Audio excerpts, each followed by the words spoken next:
My name's Joe. Make it quick. He's a very good man.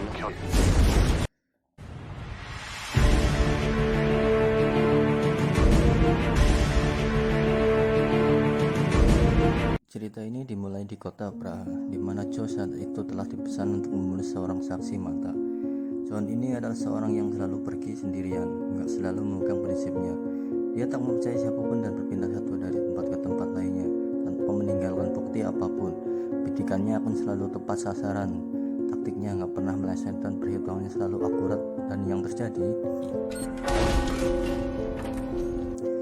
saksi mata itu pun tersungkur sebelum memberikan kesaksiannya. Misi akhirnya selesai di kota Praha. Ia melakukan semuanya tanpa jejak sedikit pun. John membereskan semuanya, bahkan seorang yang diajak kerjasama dalam misi dia bunuh demi menghilangkan saksi.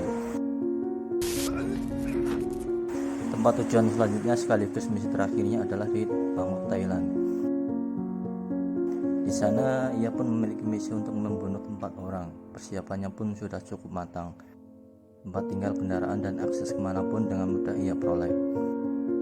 Seperti pada misi-misi sebelumnya, ia pun memulai mencari asisten dengan kriteria bisa bahasa Inggris dan pengangguran, serta yang paling penting gak punya beban. Karena pada akhirnya ia akan dilenyapkan juga. Dan malam itu pun melihat seorang pemuda yang berjualan jam dan menawarkannya kepada turis-turis yang ada di sana. Setelah ia melihat dengan jelas, ternyata menjual jam, pria itu hanyalah menjadi kedoknya, dan pemuda ternyata merupakan seorang pencopet. John langsung menawarkan pekerjaan dengan bayaran per hari serta tugas yang memberikan tugas mengantar dan mengambil barang. Gak ingin kehilangan kesempatan dan bayarannya juga mahal, Kong pun mau bekerja sama dengan John, seseorang yang bahkan tidak ia kenal sama sekali identitasnya. John lalu memberikan uang muka padanya dan menyuruhkan untuk datang ke suatu alamat. Keesokan malamnya, Kong pun datang tepat waktu. Di sana John menjelaskan beberapa aturan sebagai kesepakatan. John memberikan sebuah ponsel untuk komunikasi mereka dan sebuah jam untuk menegaskan bahwa Kong tidak boleh terlambat. Bahkan untuk 1 menit pun atau konsekuensinya dia nggak dibayar. Di sini Kong pun nampak terlihat kesal dengan aturan yang dibuat oleh John. Namun walau begitu, karena bayarnya gede, akhirnya Kong mau untuk bekerja sama. Kong disuruh pergi ke Laut Karibia dan menemui seorang wanita bernama Ahok.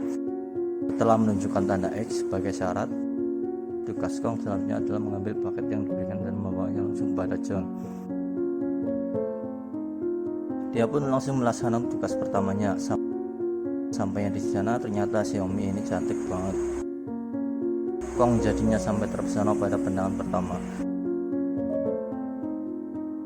Setelah uang isyarat itu diberikan, dia langsung memberikan sebuah koper. Rupanya di tas itu adalah dokumen-dokumen mengenai identitas target yang akan dibunuhnya. Ia melakukan transaksi secara tidak langsung melalui bantuan Kong dan Ahok sebagai perantaranya. Setelah membaca dokumen tersebut, John membakar identitas target dan menyuruh Kong mengembalikan kepada Ahong, dan Ahong pun akan mengembalikan kepada orang yang menyuruhnya untuk menyediakan apa saja yang John inginkan sebagai imbalannya.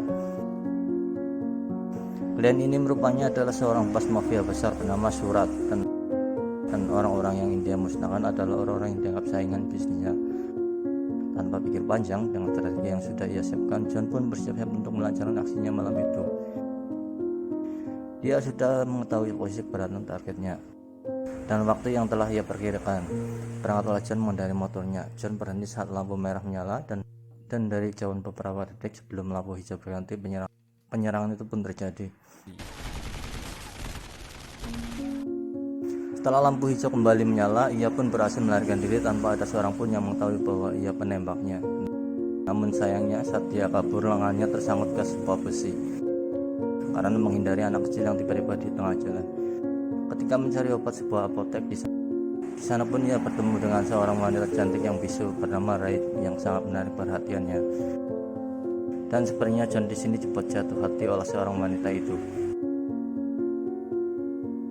Di tempat lain, saat Kong sedang menjalankan tugasnya, ia rupanya juga telah menaruh hati kepada Ahok. Ia memberikan sebuah hadiah berupa perhiasan, dan tanpa disangka Ahok juga sangat senang menerimanya. Setelah dari sana, Kong langsung segera menuju ke rumah John untuk memberikan tasnya. Namun tiba-tiba saja saat berjalan pulang,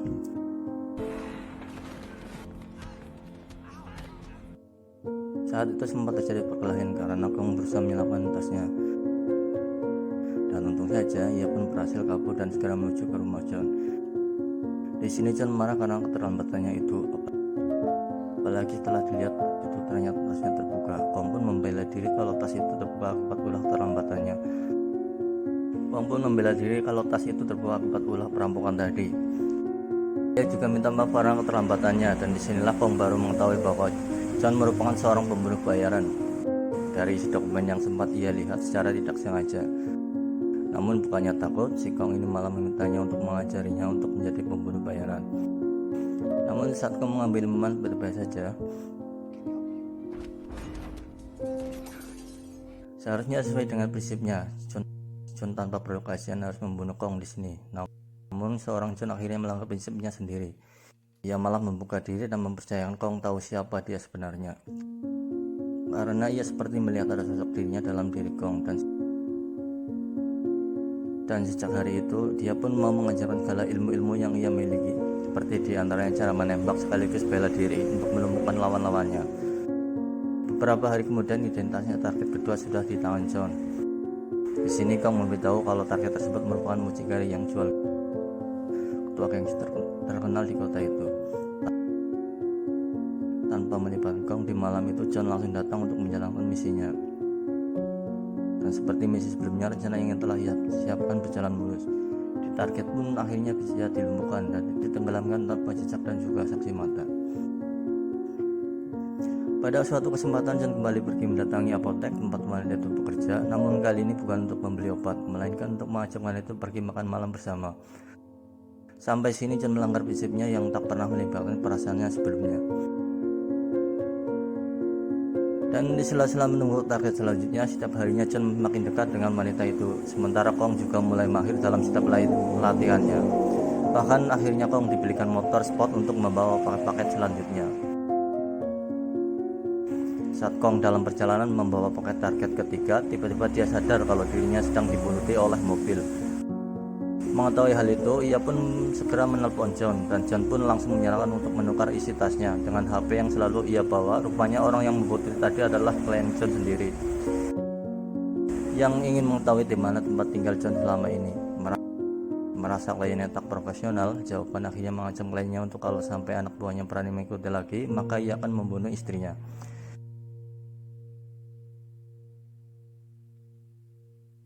Misi selanjutnya yaitu misi ketiga. John kali ini pergi ditemani oleh Kong. Nggak butuh waktu lama, mereka bertemu targetnya yang merupakan seorang pria yang sedang pergi menikmati liburannya. John sudah bersiap dengan senjatanya yang ia sembunyikan, namun karena suasana pasar yang ramai membuat John agak sedikit kesulitan, dan sangat disayangkan si target mengetahui keberadaan John. Akhirnya terjadi kejar-kejaran antara John yang menggunakan motor dan si target menggunakan perahunya.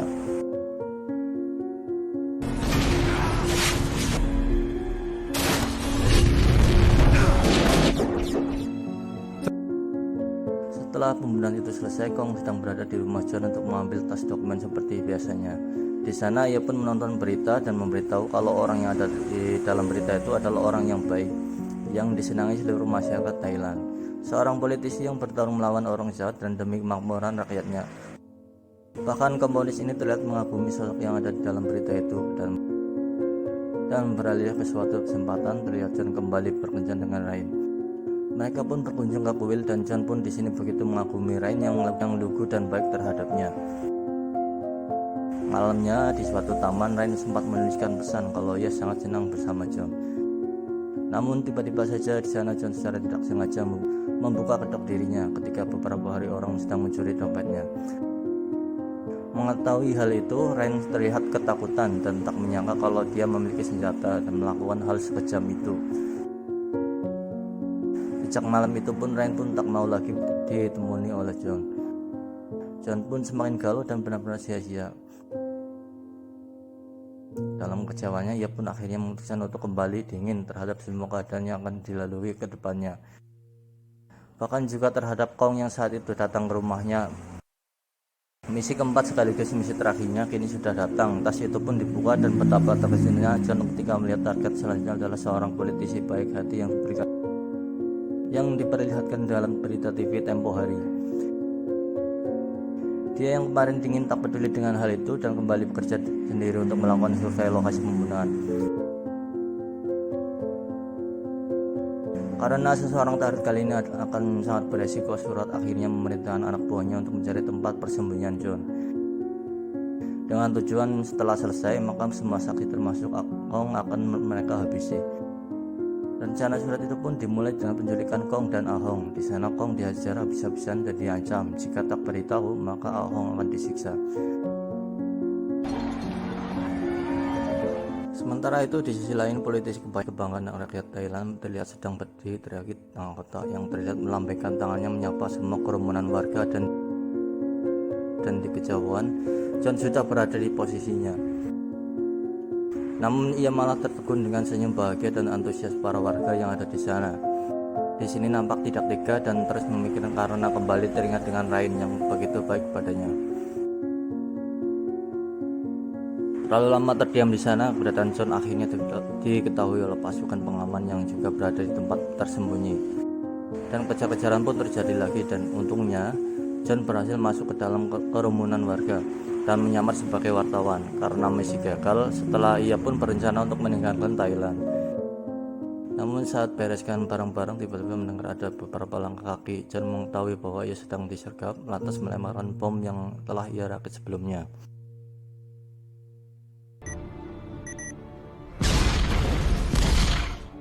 Dari jam tangan orang itulah akhirnya John tahu kalau mereka bisa mengetahui tempat tinggalnya karena mereka telah menganggap Kong. Ia pun lalu menanyakan di mana Kong disekap dan sebelum menyelamatkan Kong, John pun pergi berpamitan dengan Rain walaupun tak mengatakan apapun. Tapi dari raut mukanya John di sini menyampaikan maafnya. John yang hanya seorang diri tanpa takut mulai masuk dan melumpuhkan satu persatu dari para penjaga yang ada di sana. Tembak-tembakan dan perkelahian pun terjadi. Dan akhirnya John pun berhasil menyelamatkan Kong dan juga Ahong. Di sana ia mengatakan kalau ada satu target lagi yang harus dia bunuh, yaitu kliennya sendiri bernama Surat. Sebenarnya Surat hampir berhasil kabur menggunakan mobil, namun ternyata John jauh lebih cepat dan langsung menembak anak buahnya yang masih tersisa yang ada di sana. Sudah tidak bisa kabur dan dilanda ketakutan, John mulai menghampiri Surat di mobil itu dan menodongkan senjatanya. Namun tiba-tiba polisi datang dan mengepung mereka yang ada di sana. Terlihat juga John yang panik karena tidak bisa berbuat apa-apa. Tidak ada jalan lain untuk lari dan tidak ada pilihan yang ia bisa ambil. John akhirnya menebus semua perbuatannya selama ini dengan mendempetkan kepala mereka berdua dan menembakkan sendiri pistol itu ke dirinya.